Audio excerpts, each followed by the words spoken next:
At yun nga mga boss, may biglaang client tayo ngayong araw. Nag-chat sa akin si ma'am. Magpapatattoo daw siya. Ang papatattoo ni ma'am ay minimalist, pangalan ng kanyang mahal sa buhay. Ayan, kaya naman dali-dali tayong nag-ayos ng mga gamit. I-check natin yung mga kailangan natin para sa service. Nagpa-home service nga pala si ma'am. Malapit lang naman siya dito sa akin, kaya go na ako. Yan, binabalutan ko lang yung mga kailangan ko. Tapos siyempre, check ko kung ano yung mga kulang pa.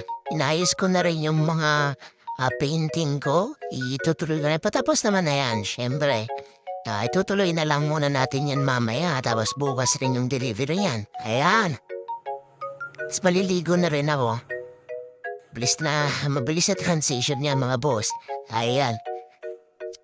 Saglitan lang yan mga boss. Tapos alis na rin ako dyan. Pero hindi ko na na-videohan yung buong kabuuan